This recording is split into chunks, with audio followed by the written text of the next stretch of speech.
Good evening, and welcome to this celebration of generosity and service to Georgetown. Today we celebrate our colleagues who will receive the university's Vicennial Medal, our alumni and friends who are to be inducted into the 1789 Society, and especially Professor Gwendolyn Michael, professor in the Department of Anthropology and the School of Foreign Service, who has been invited to deliver the annual Life of Learning address. Please remain standing if you could for the Veni Creator Spiritus and the opening prayer given by Reverend Olivia Lane, Protestant chaplain and chaplain in residence. Veni Creator Spiritus, mentes tuorum visita, impessum erra gratia, que tu creasti pectora, Deo Patris et Gloria, et Filio quia mortuis surrexit ac Paraclito in saeculorum saecula. Amen.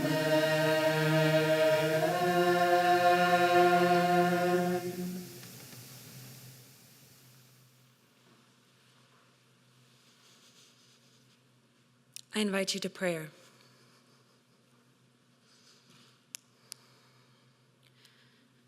Gracious God, who lives and loves through each one, meet us here today as we gather. Weave us into a community showing forth your power and tenderness.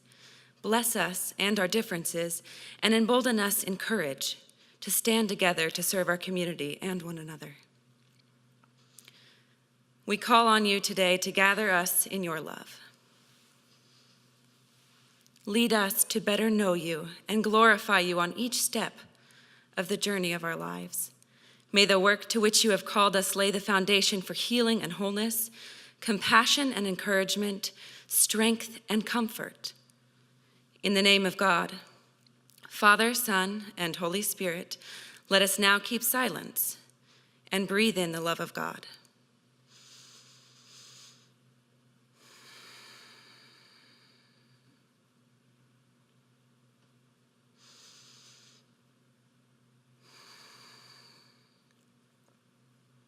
Amen.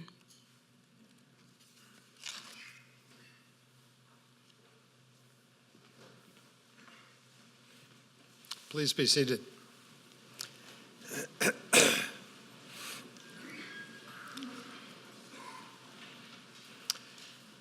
Georgetown University annually recognizes dedication to the university. Those faculty members and academic administrators who have served the university for over 20 years are honored by the presentation of the Vicennial Medal. We extend a special welcome to this year's medal recipients, to their families and friends who've gathered in their honor, and to the department chairs who have joined the procession today to help us mark this achievement. We also recognize with gratitude all holders of the Vicennial Medal, a number of whom are seated in the section to my right, and some of whom are distinguished by the medals they are wearing. Some of our retired colleagues have also joined us for this occasion, and to them, welcome back to the Hilltop. For this special occasion, we have produced a film to document the contributions of these honorees to the university. After the film, William Trainer, Executive Vice President and Dean of the Law Center, will present the gold medalists, and Dr. Edward Hilton, Executive Vice President for Health Sciences, will present the silver medalists.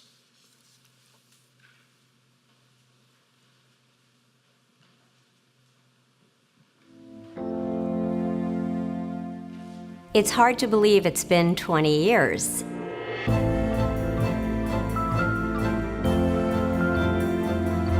A third of my life at one place, I just find astounding. And I think it's because my students keep me feeling so young and so engaged. As I get older, the students stay exactly the same age, and it's like a flash. But yet, I still remember clearly the day that I walked into Georgetown.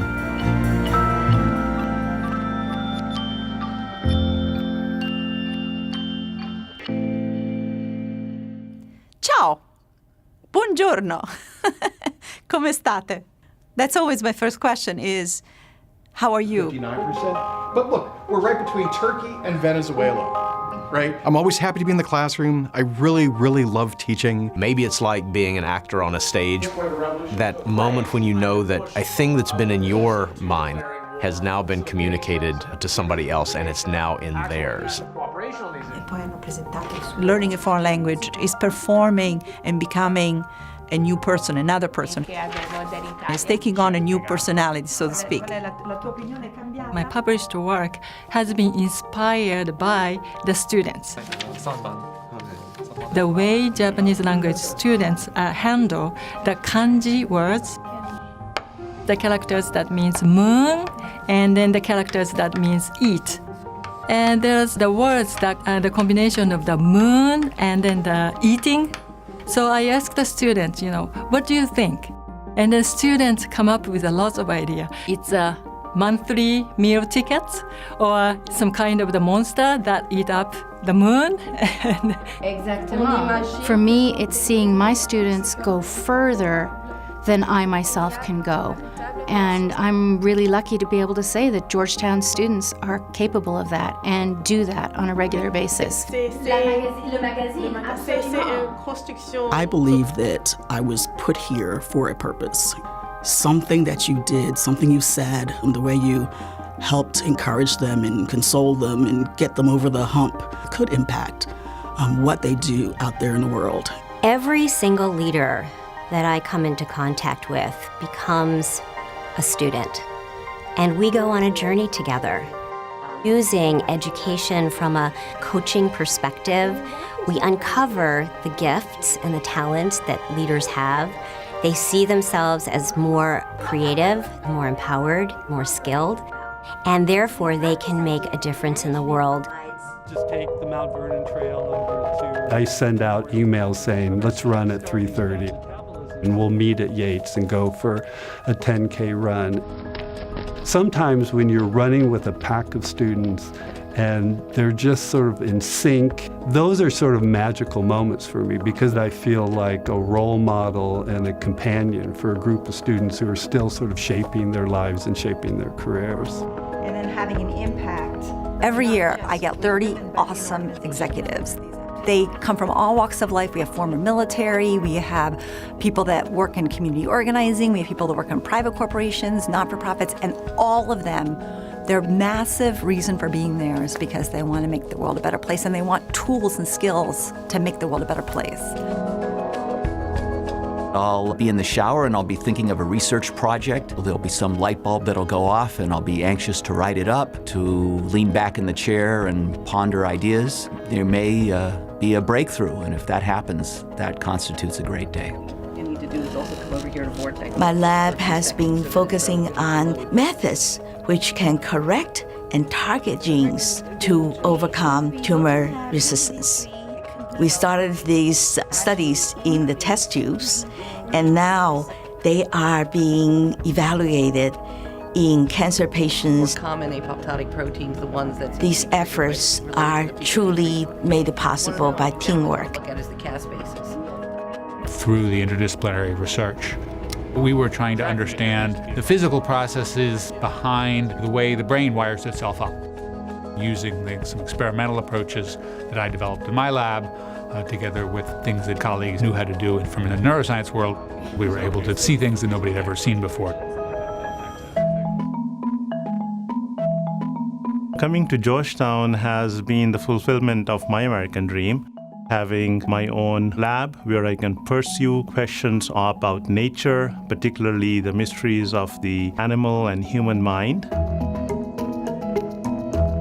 our speech ability and our ability to perceive music, where does that originate from?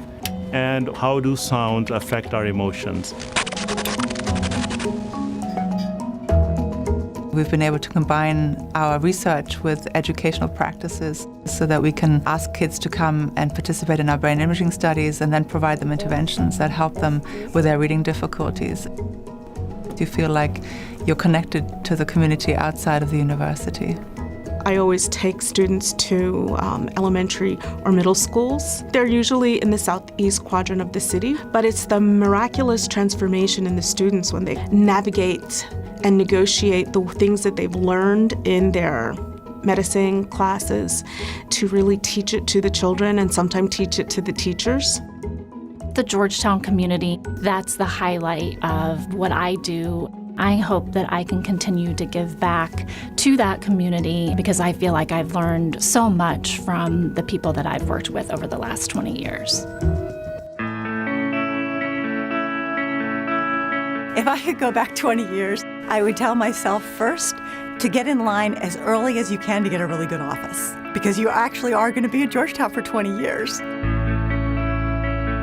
I can certainly say that where I am today is not where I ever thought that I would be 20 years ago, but wow, am I happy. Georgetown provided me with the roots. It allowed me to have wings.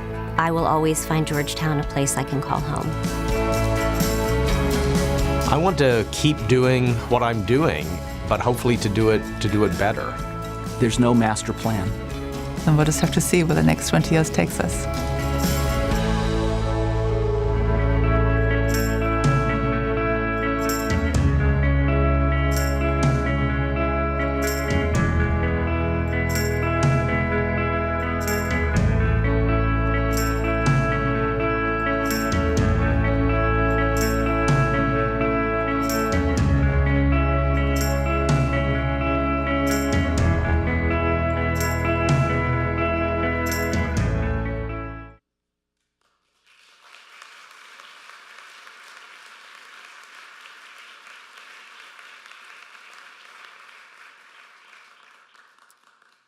Will the gold bicentennial medalist please rise and come forward as your name is called? The following individuals are the recipients of the gold medal for 20 years of full-time service to the university. Jan Blancato.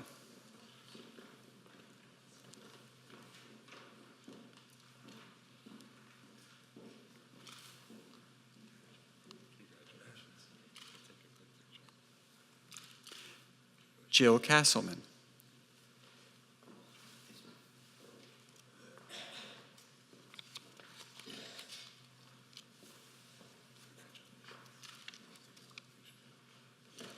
Esther Chang.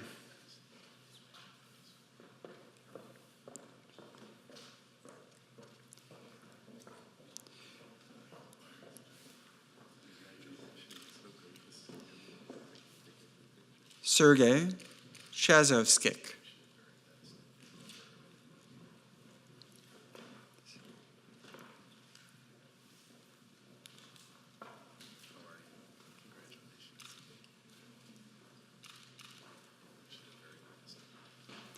Guinevere Eden.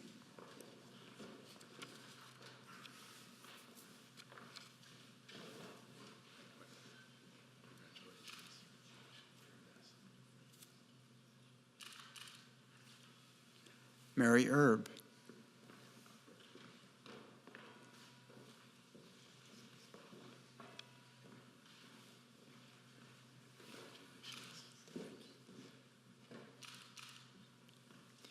Hung Ji.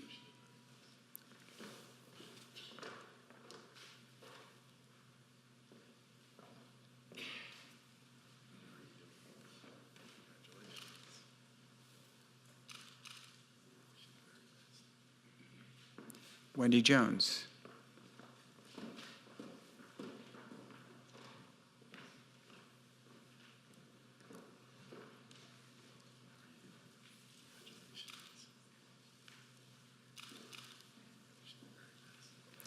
Ellen Kagan.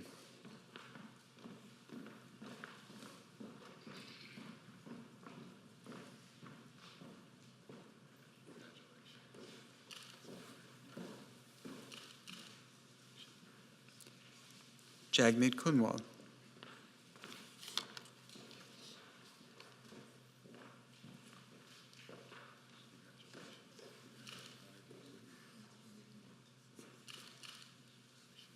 Charles King.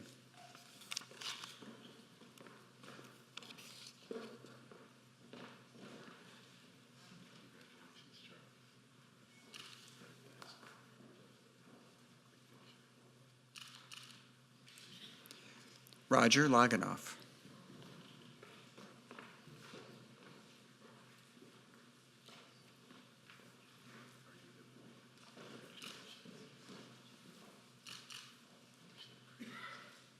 Eric Langenbacher.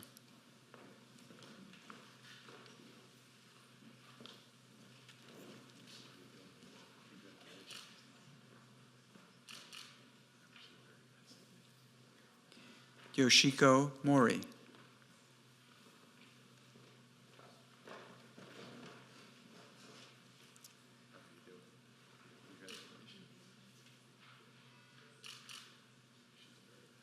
Kara Morris.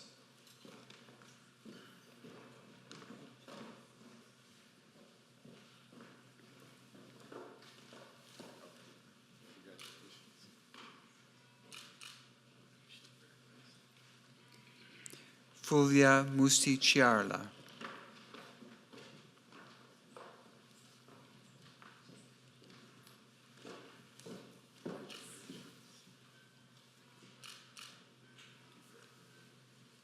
Kathleen Perillo.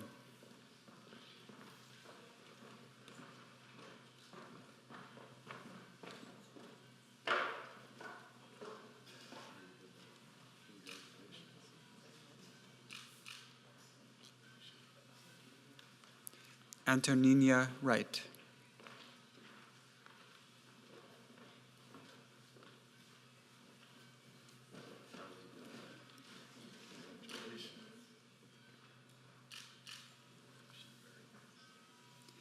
Denise Sangster.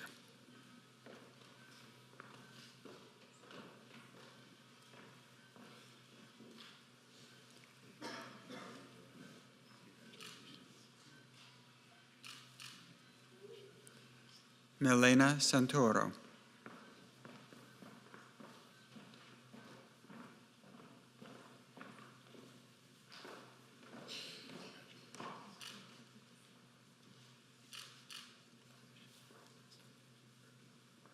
Thomas Sherman.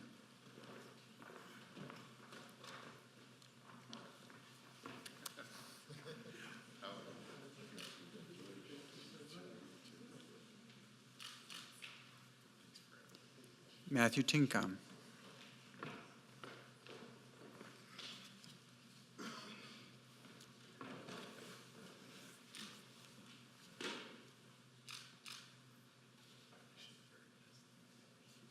Catherine Tinsley.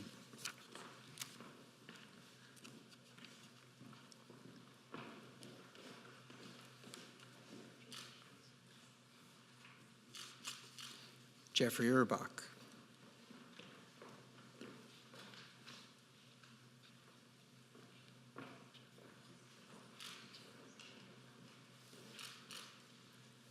Dennis Williams.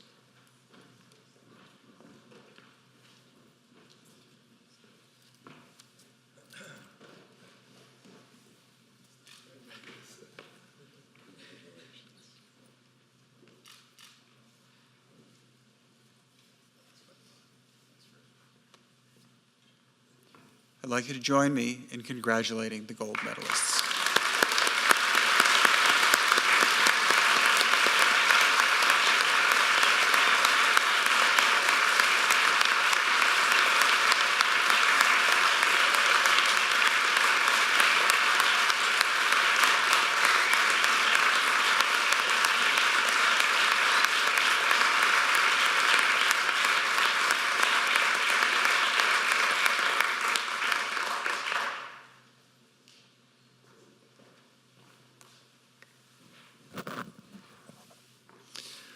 This year, we recognize several recipients of the Silver Medal for 20 years of part-time service to the university.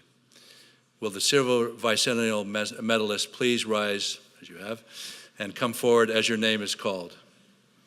Richard Chovanec.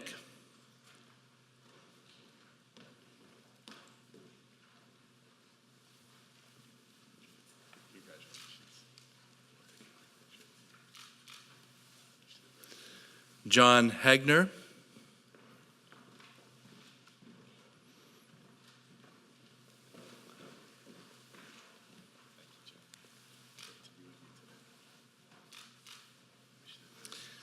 C. Dean McGrath, Jr.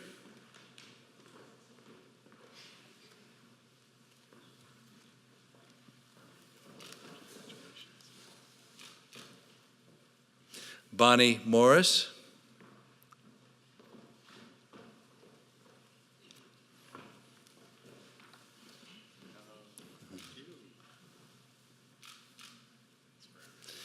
Peregrine Russell Hunter.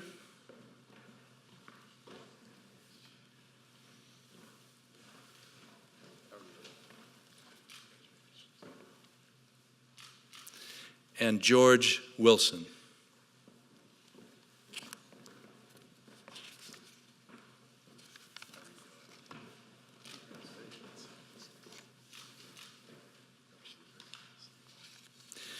Please join me in congratulating the silver medalists.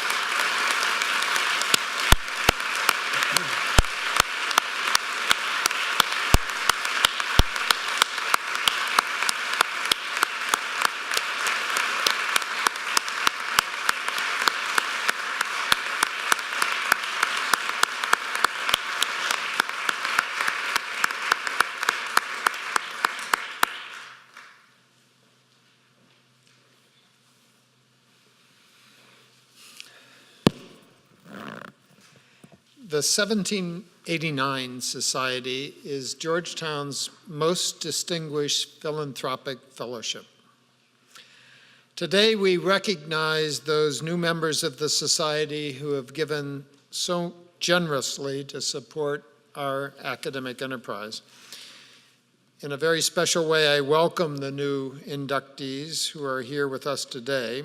Your support allows Georgetown to attract the most talented students and scholars, as well as to grant them the resources to enact positive global change. We want you to know that Georgetown is deeply grateful to you and other 1789 Society members for such remarkable generosity. Thanks to your gifts, we are able to create faculty chairs, assure financial aid to deserving students, and provide outstanding campus facilities. Your vision and your leadership provide a beacon for Georgetown's advancement as one of the finest and most world-renowned institutions of higher learning. Thanks to all the members of the 1789 Society and our other benefactors, Georgetown's future ability to support the innovative projects of our creative faculty and of our most talented students have again been assured. This evening, we salute and induct 10 new members into the 1789 Society, recognizing their notable and generous contributions to the excellence of Georgetown. Please come forward when your name is called. Antonio Ardila.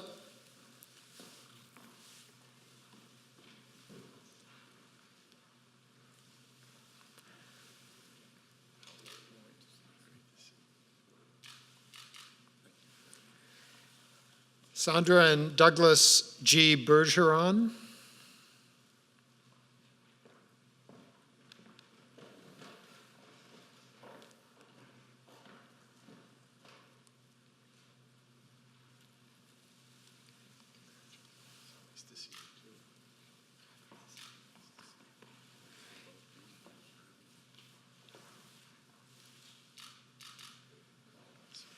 Peter C. and Susan Cooper.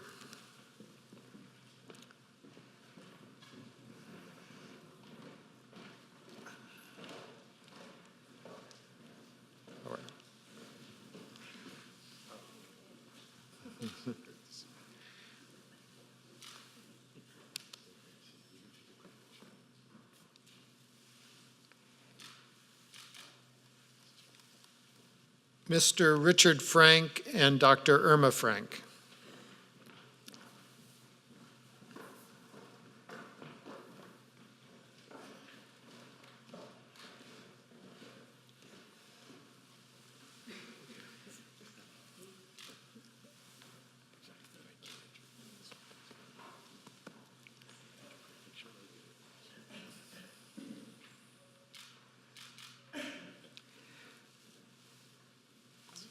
Audrey and Christian Meisner.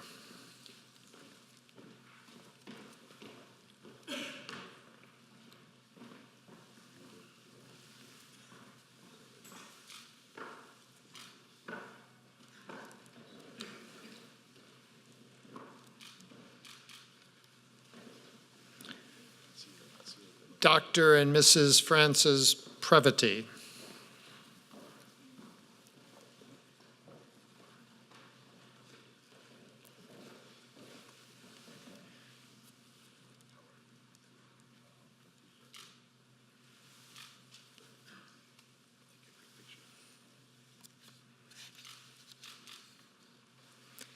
Maureen Colley Rhodes and Michael G. Rhodes.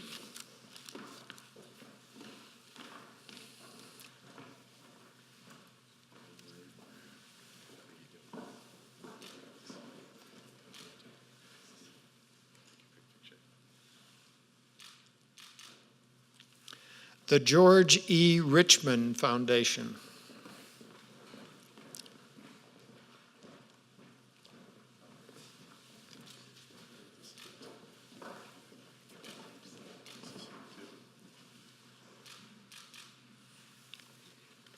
Tracy and Jay Schneider.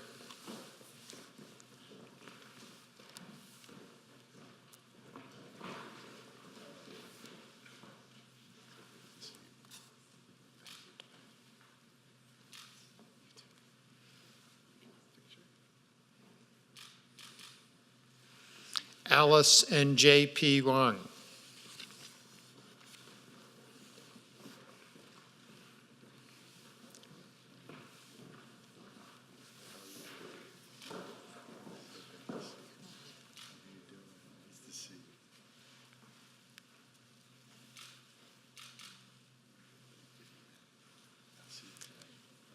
Please join me in congratulating the new members of the 1789 Society.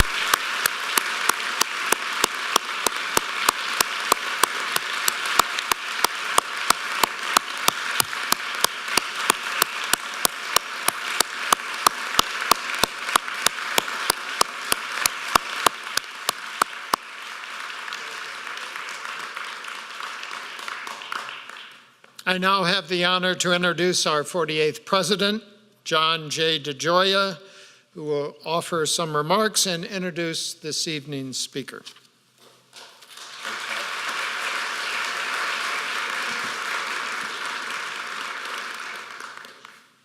Well, thank you very much, Bob, and good afternoon, everyone. It's a pleasure to be with all of you today. Each spring, we gather for this very special ceremony to mark the passage of another year together, to honor the long-standing contributions of our faculty and academic staff, and to offer our gratitude to those who have demonstrated an extraordinary level of generosity to our community. And I wish to express our appreciation to our newest Vicennial medalists, the past recipients of this honor who are with us today, and the newly inaugurated members of the 1789 Society. We are profoundly grateful to each one of you for the commitment to excellence that you have enabled us to uphold here at Georgetown. This gathering is a moment of celebration, a time of reflection for the life that we share as members of this university community, for the lives we share as members of the Academy. For decades, our spring convocation has provided a setting for us to honor and recognize the people, the values, the characteristics, the academic contributions that have shaped our lives together. We reflect on our common purpose through the act of coming together as an entire faculty and by hearing from one of our community's most distinguished scholars in the annual Life of Learning address. And this year our address will be offered by Dr. Gwendolyn Michael. There is an enduring quality to our university, to our mission. Our own John O'Malley reminds us of our origins and of the invaluable role that universities continue to play on our societies. He writes, "Perhaps the greatest and most lasting institutional achievement of the Middle Ages was the creation of the university, which in its basic structures and ethos, despite many vicissitudes in 8 centuries, has retained a remarkable identity.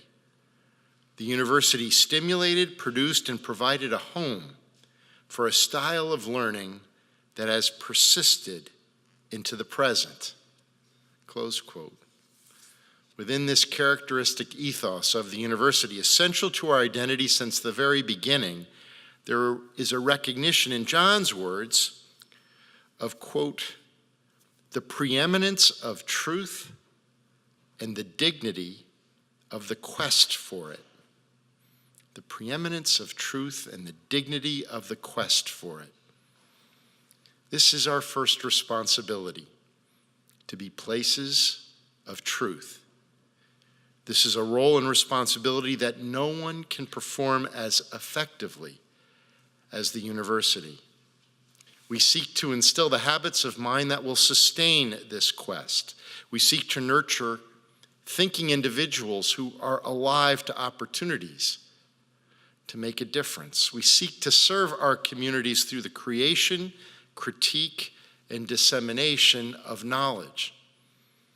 In all of this, we recognize the need for an academic community through which we can share our findings, our discoveries, our insights. The quality of our research, the quality of our scholarship is made richer by the presence of a community of scholars invested together in this work of inquiry, this work of discovery. John Henry Newman puts it this way: a university is a place where inquiry is pushed forward and discoveries verified and perfected, and rashness rendered innocuous, and error exposed by the collision of mind with mind and knowledge with knowledge. Well, I believe this has a deep resonance with what it means to be together today, and with the roles and responsibilities that universities must play in responding to the challenges facing our nation and facing our world. If we overlook or diminish our responsibility to knowledge, to its creation, critique, and dissemination, we cannot fulfill our responsibilities as an institution of higher learning. The formation of our students, our commitment to the common good, these elements of inquiry, formation, and common good are inextricably linked. And we have a responsibility to ensure that the formation of our students takes place in a community with an immersion in a meaningful and diverse academic life. We have a responsibility to enrich the public discourse and to respond to the needs of our larger communities in an effort to elevate understanding and knowledge of our world and of one another. As a university, we are engaged in the world now in ways that would have been unimaginable just a decade ago, and work that is only possible because of our primary responsibility to be places of truth. We teach, we do research, we publish new scholarship, we care for patients. In our medical center, we provide service in our local community and in places around our world. We play a role in supporting a regional economy and ensuring access and opportunity to education. We're able to fulfill these responsibilities to our students, our responsibilities to larger communities, and in the way in which we contribute to the common good, because we remain and we maintain that commitment to the preeminence of truth and the dignity of the quest for it. Georgetown is a place of promise and possibility because of each of you, because of all that you strive for and seek out in your service, in your research, in your scholarship, in your teaching. And we're deeply grateful for the leadership that each of you have demonstrated and the contributions that you have made to our shared lives together here as a community on this hilltop. We are able to fulfill the responsibility of the university to be a place for formation, inquiry, and common good, because we have never forgotten our responsibility to maintain the preeminence of truth and the dignity of the quest for it.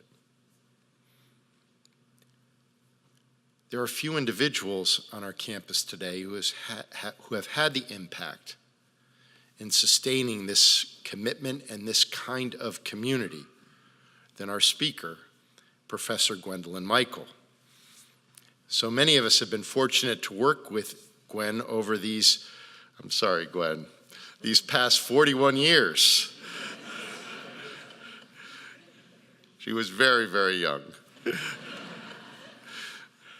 Gwen joined our community in 1976 and later became the first African American person to receive tenure on our main campus.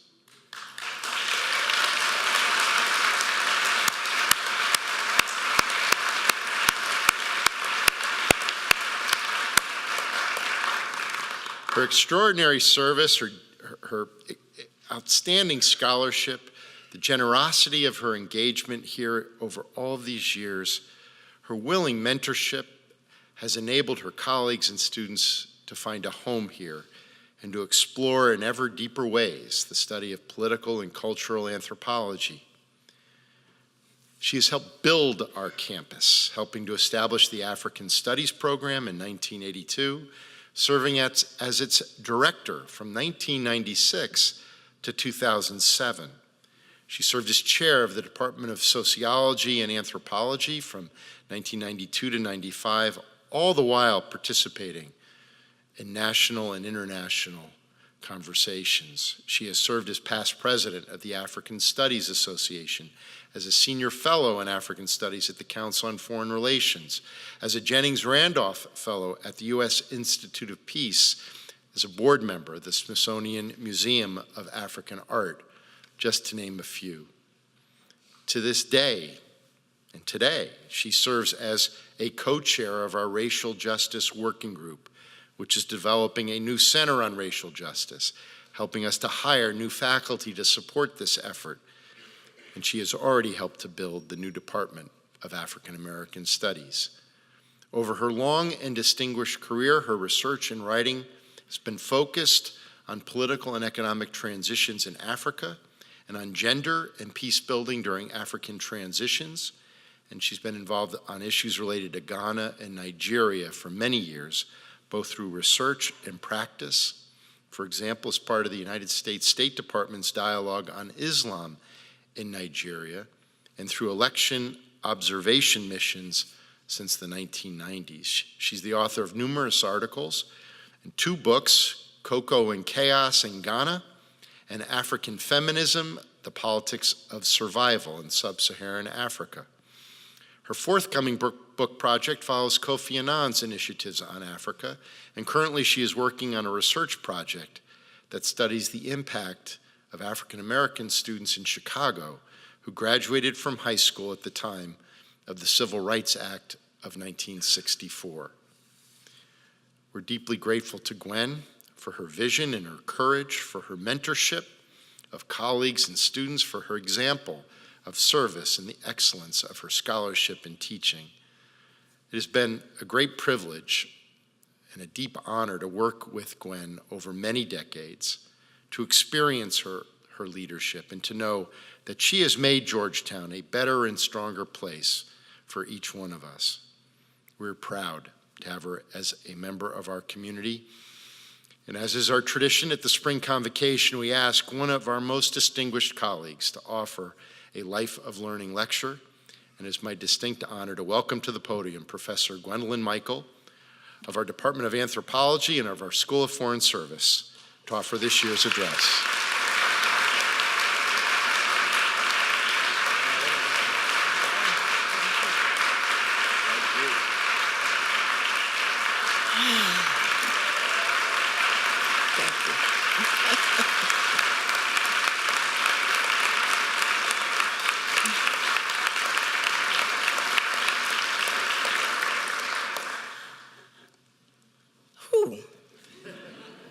I am deeply honored to give this Life of Learning lecture this year.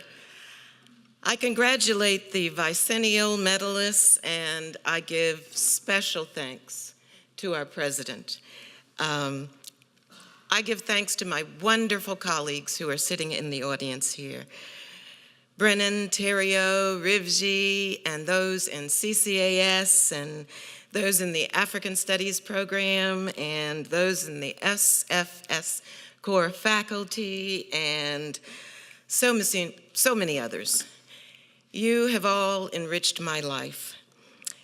Some of my good and hearty friends are sitting in the audience, family members sitting in the audience.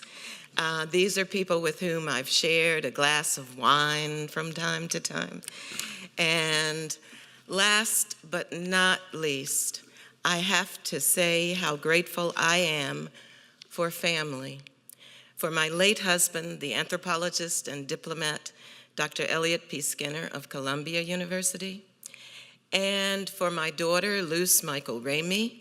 She's a Hoya graduate of the Law Center, because they gave me love and laughter and joy, and they held my feet to the fires of scholarship, which was a really good thing. When President DeGioia extended the invitation for me to give this lecture, I experienced shock first, and then real pleasure, and then confusion. I went home and I told my daughter that I found it a bit puzzling that they were asking me, because I didn't think people gave a lecture like this until they were in their 70s. And she looked at me and she said, "Well, Mom, I hate to break it to you, but you're almost there." So imagine 41 years, yes, on this hilltop. I have been happiest when I've been doing teaching and learning and research and writing, a bit of plotting, and of course building things here, so as to apply new ideas that make the university stronger and that make the world a better place. So many Georgetown alums, they are young and they're bright and they're brilliant and they're energetic and they're inquisitive. Sometimes they're kind of devious, but all those students have filled my classrooms over the years, and they and their spirit have helped to keep me young at heart. I decided to use the theme of race and justice in a life of learning because there was no other way that I could explain the journey that I've taken through scholarship, through academia, without doing that. Much of the inspiration for this life of scholarship came first from my upbringing on the south side of Chicago. My parents, both Black people from rural Mississippi, were the children of parents who owned large farms, who paid school tuitions and boarding fees from the cotton, the corn, the potatoes, the timber, the peanuts, the things that they sold from the farm. After graduation, one by one, their older siblings migrated to Chicago at the end of the Depression. And then my mother came to Chicago in the late 30s. And my father came after he returned from service in the Pacific after World War II. They married, and of course, my mother taught us to read and write at ages 3 and 4, and then she sent us off to torment the teachers. My father was a welder with electromotors, making the trains that carried all that freight throughout the various parts of the country. And as the economy changed, He reinvented himself several times, becoming a small entrepreneur, developing his own home decorating business, and then training to become a stationary engineer for a food processing plant in Chicago. During the summers, I communed with my cousins on our grandparents' Mississippi farm. But it was the travel to and from Mississippi that stands out in my mind. It was a perilous journey as whites tried to rear-end us and flip the car of these uppity black folk from Chicago.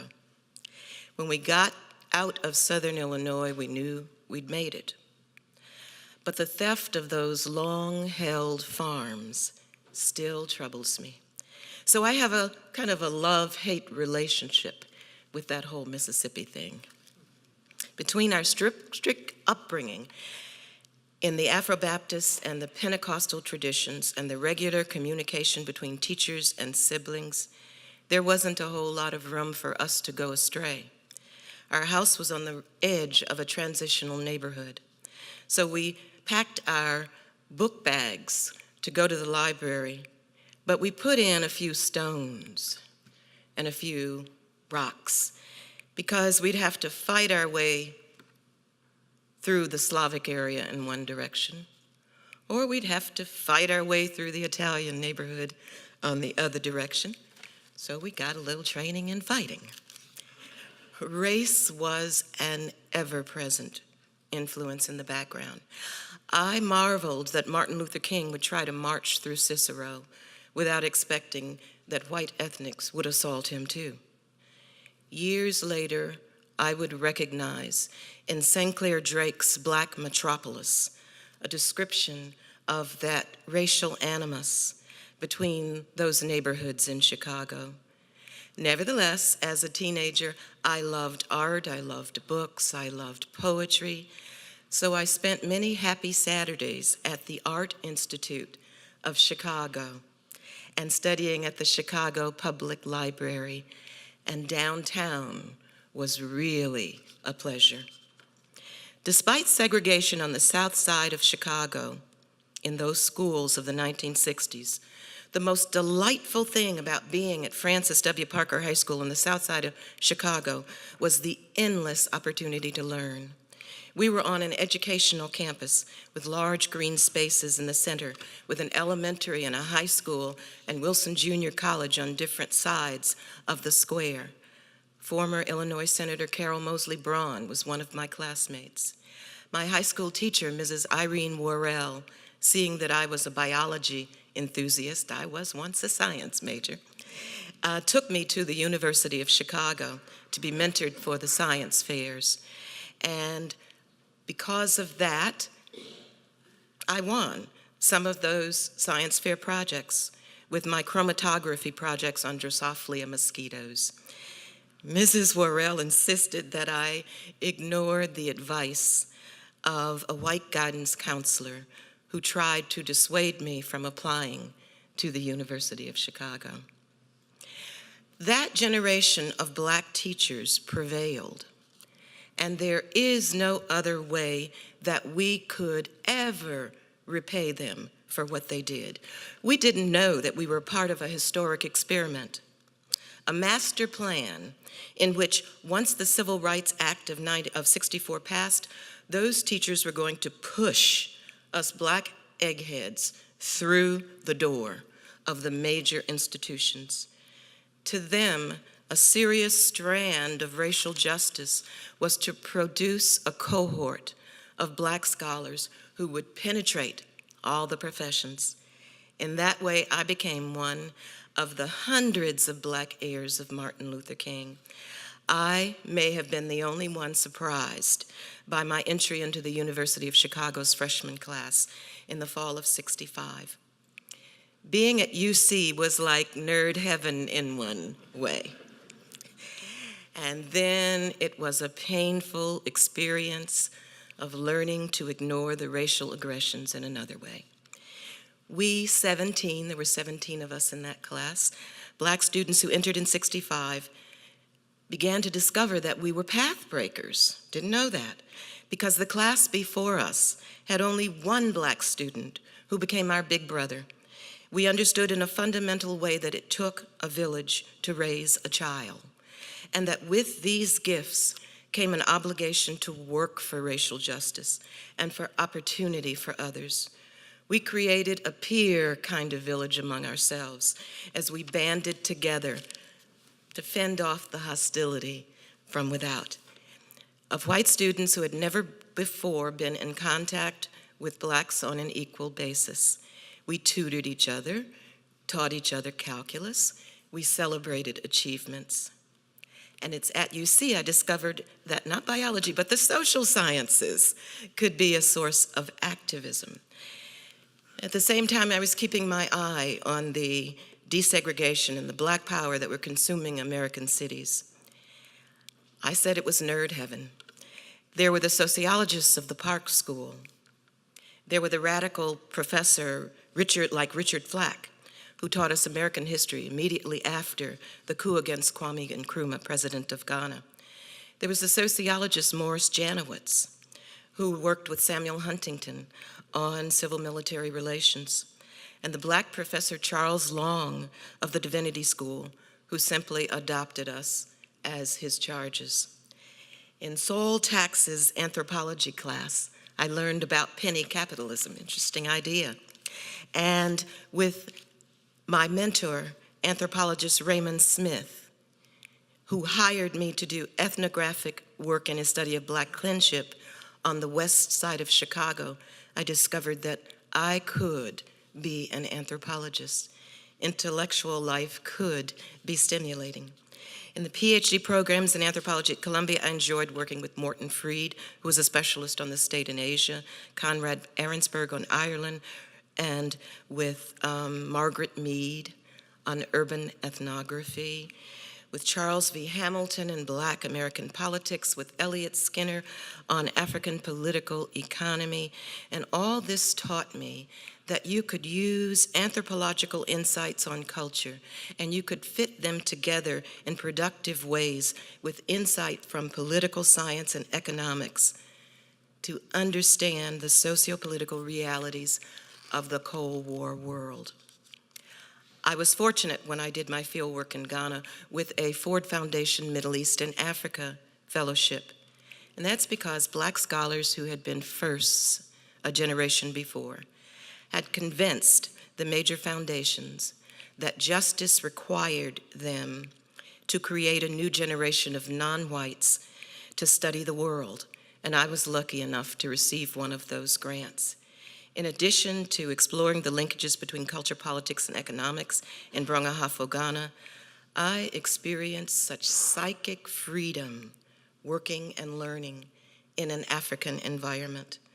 While completing my dissertation at Columbia University, I taught at Rutgers University in Newark, and I enjoyed the exchange of ideas between the intellectual and the diplomatic community that were possible in New York City.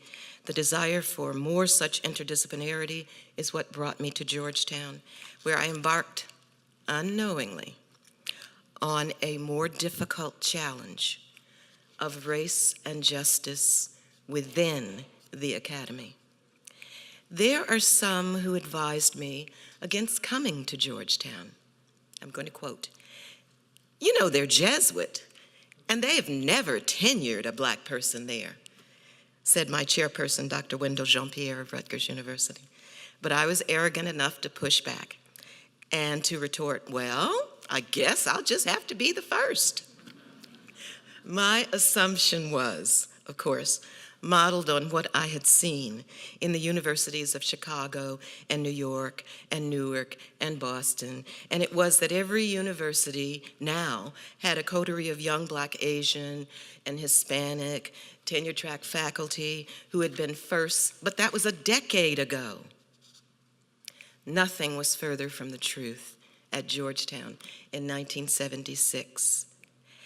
There were no Black tenure-track faculty here, and I didn't yet know Pat King on the law campus. So I did indeed become a first as I battled the resistance to racial diversity that existed on our main campus. I could give you so many anecdotes about the initial refusal to recognize a Black woman as a real professor, about the students who wouldn't come into my office, the campus officials who refused to believe that my ID card was actually real, and the colleagues who wouldn't take my scholarly discipline or my research on the Black world as legitimate. Those were tough times. But moving up to promotion and then through promotion and tenure taught me about the social reinforcements that Black faculty members need in order to survive. So I must give credit to some of my Black colleagues at Howard University, one of whom is sitting in the audience today. With those colleagues across town, I drank coffee, I talked over my articles, I discussed and developed my ideas about culture and politics. I exchanged ideas with them about their work on the Group of 77 that made up the non-aligned conference within the United Nations. They introduced me to real Washingtonians, to the people who had known Alain Locke and Zora Neale Hurston, to the Marie Reed Learning Center across town, to the new DC statehood crowd, and part of that old talented 10th about which Du Bois spoke. Despite the gulf that existed between Howard and Georgetown universities, they were people who kept my intellectual fires alive.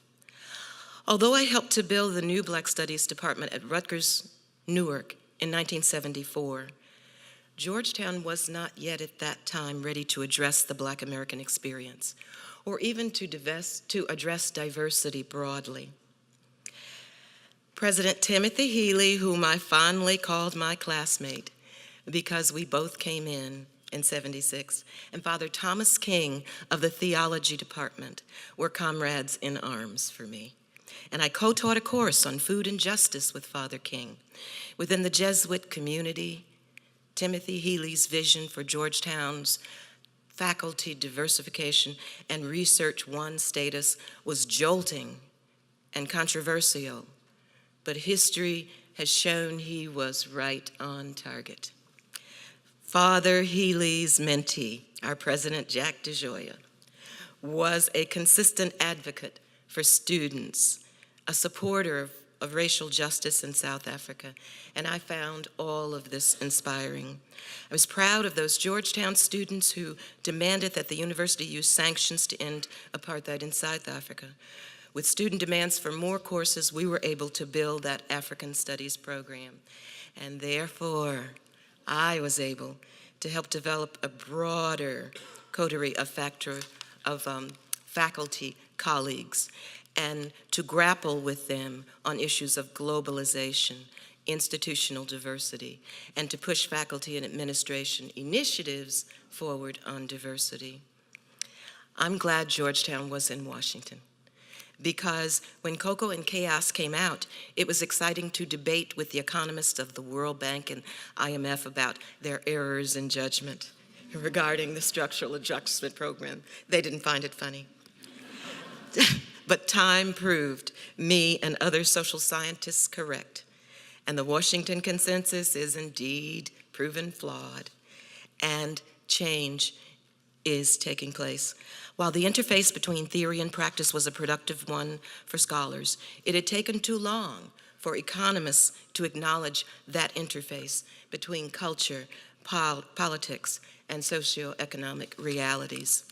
As a life member of the Council on Foreign Relations, I celebrated as we scholars climbed out of our ivory tower to sit down and talk with them.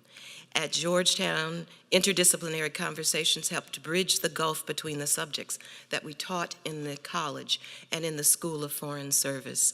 And so I was really pleased when we were able to work with our colleagues to develop CULP and then STIA, and to get those students really working on issues of culture and politics. And I thought to myself, Georgetown just might make it. My time at the Institute for Advanced Studies in Princeton in 91 and 92 had an enormous impact on my research and writing. I had regular conversations with Cliff Geertz, who argued for thick description to understand the intersection of law, history, culture, and economics in property relations of the farming communities that I had done research on, and with Joan Scott, the feminist historian at the Institute, who encouraged me to delve deeper into feminist descriptions of African women's experiences.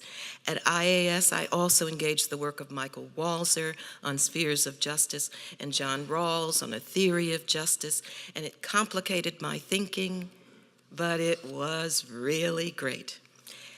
At Princeton, Cornel West, Nell Painter, Walston Johnson, and others encouraged me to rethink the intellectual pathway toward understanding justice and the Black racial experience.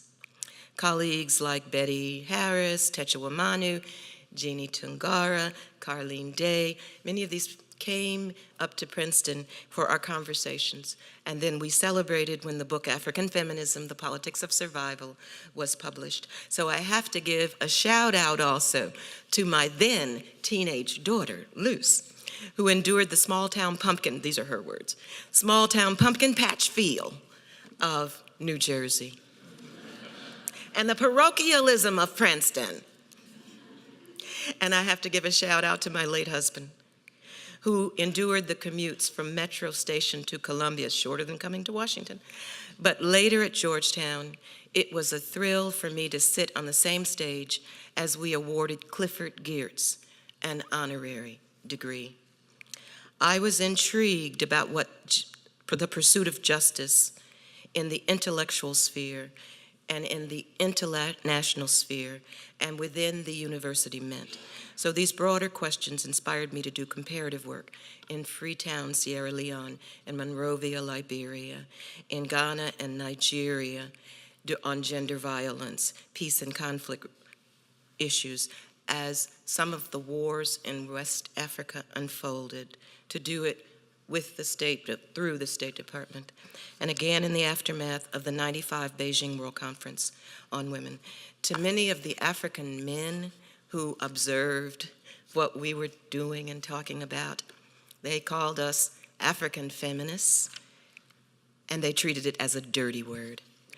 But I had worked with so many brilliant Ghanaian, Nigerian, Liberian, Sierra Leonean, South African women. I knew that feminism was an issue, African feminism was an issue that would continue to move forward. It was one of those themes I also pursued as president of the African Studies Association and co-chaired the ASA Book Prize, the Women's Book Prize at ASA. A major concern for me in the late 1990s was the collaboration between scholars and policy folk. This was the same controversial reality that Margaret Mead had confronted and endorsed during the 1940s, focused in her case on the winning of World War II. Her instincts ran counter to the animosity that existed between academia, government, and military in the mid-20th century. And Margaret Mead paid a price for it. The price she paid was that she'd never held a tenure-track position at Columbia University. But I decided that this was a fight worth undertaking. So through the African Studies Association as president, I encouraged our scholarly associations to pursue conversations with our government in order to influence American policy in positive directions. As a fellow at the United States Institute of Peace, where I was exploring women's peace building and how it facilitated civil society and international interventions, I was able to move deeper. And later this led me to research some of those African interventions at the United Nations and at the Center for Strategic Studies of the National Defense University. Upon my return to Georgetown, we then had interim dean David Newsom, and he appointed me as the director.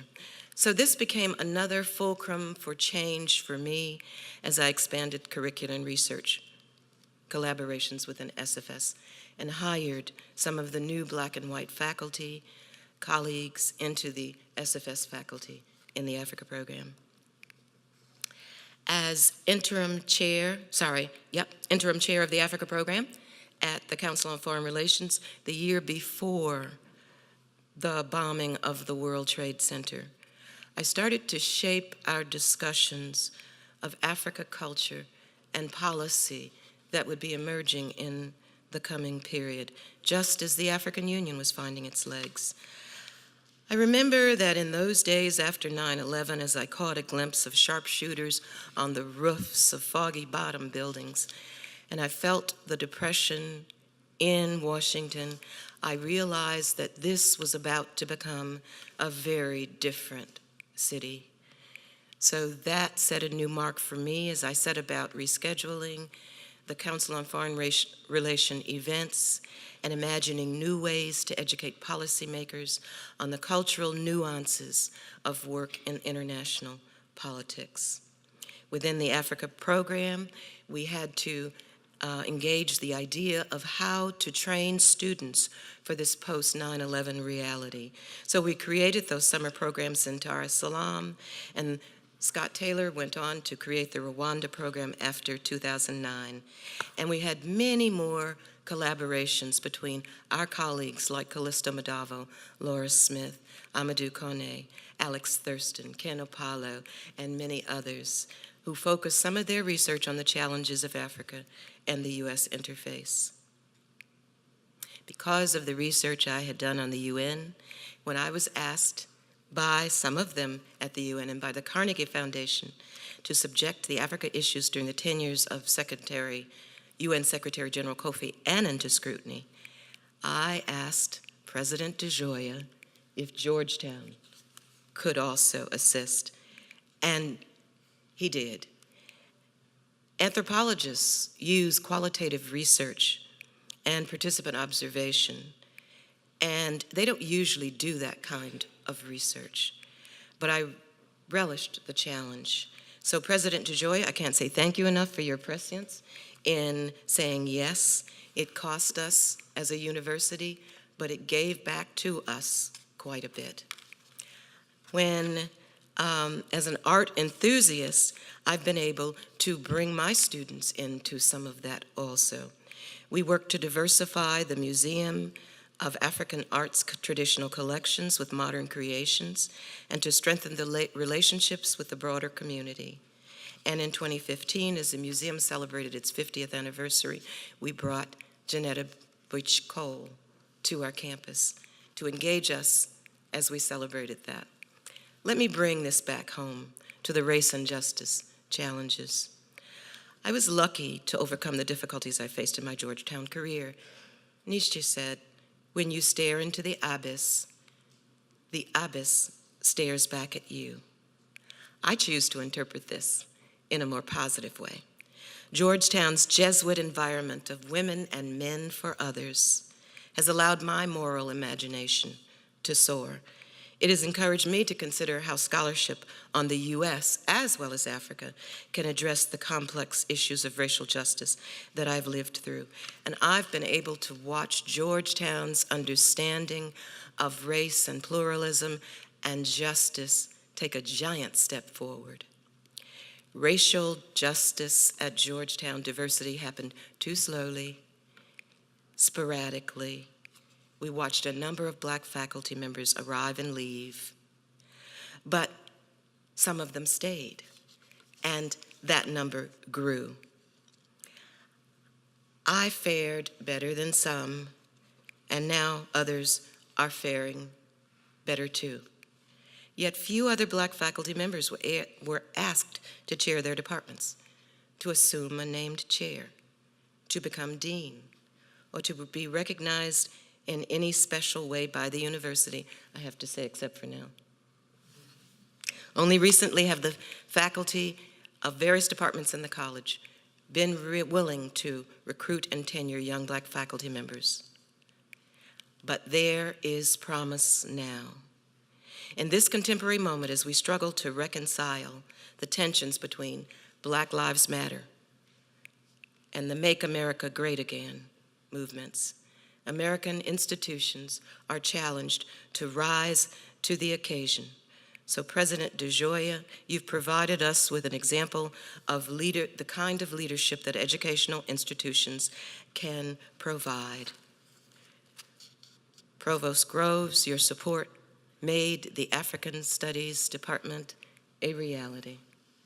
I am pleased to be on the Racial Justice Working Group because the significance of these initiatives cannot be overestimated.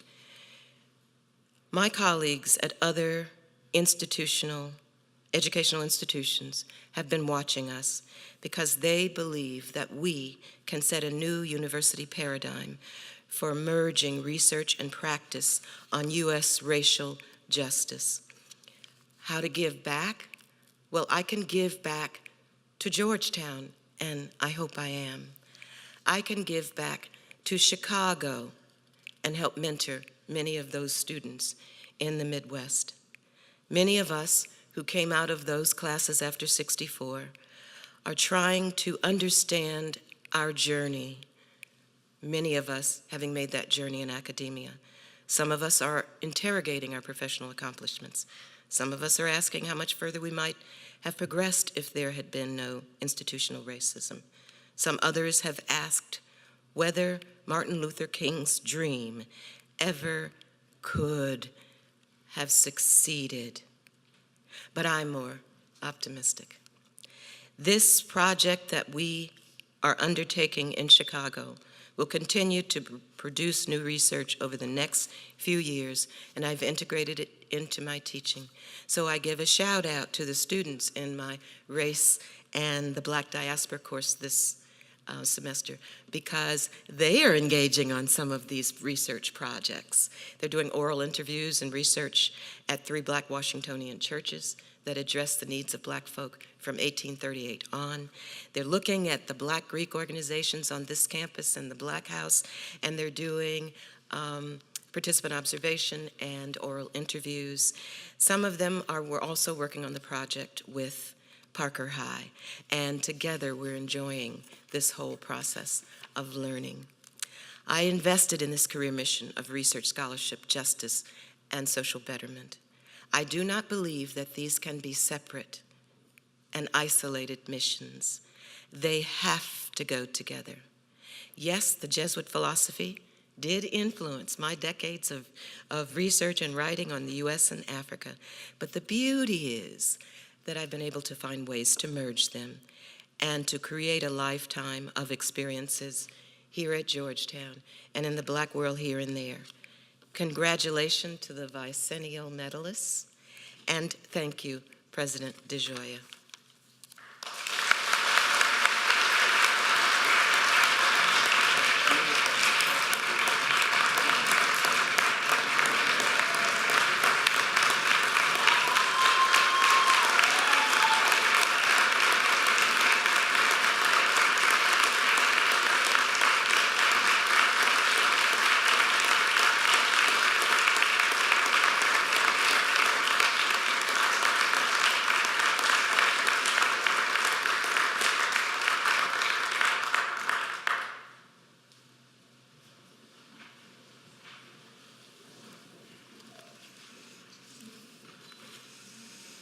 Thank you so much, Dr. Michael.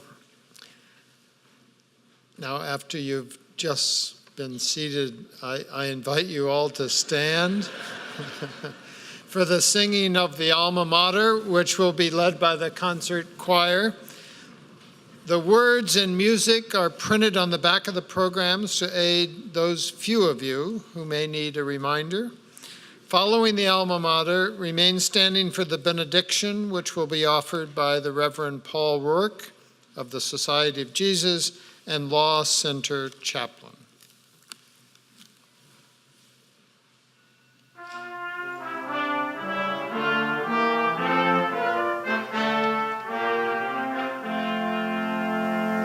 Hail, Georgetown alma mater, sweet Potomac's lovely daughter, ever watching by the waters, was on us today.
Thank you, Provost Groves, and thank you especially, Dr. Michael, for your really inspiring speech and for your extraordinarily courageous life of scholarship. It's really an inspiration to all of us and a tribute to what our community can be. Let us pray. O God, you have shown your presence to us in so many ways this evening. Georgetown University is a community rich in talent and achievement. As we heard so beautifully in our Life of Learning address and with our medalists and inductees and with our film, we have so much cause to be grateful, so many reasons to be inspired. Wise and generous God, tonight helps us to recall that any growth in wisdom is a gift of your Spirit. Any growth in knowledge is a service to your truth. We have celebrated much of what is best in our community in this evening's ceremony, but we know that our gratitude is grounded more deeply in the quiet, ordinary, often unrecognized work of so many who make our community what it is. Thank you, God, for letting us labor in a vineyard full of so many faithful and generous people. We ask you to make our labors fruitful in this life and in the life to come. May you bless us and keep us and make your face shine upon us all the days of our lives. Amen.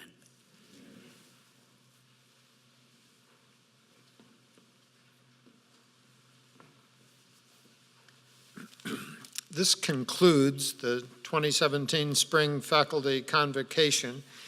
In the name of those honored here today and the university, I wish to thank you all for your presence here. I also want to thank the concert choir above us for their gift of song.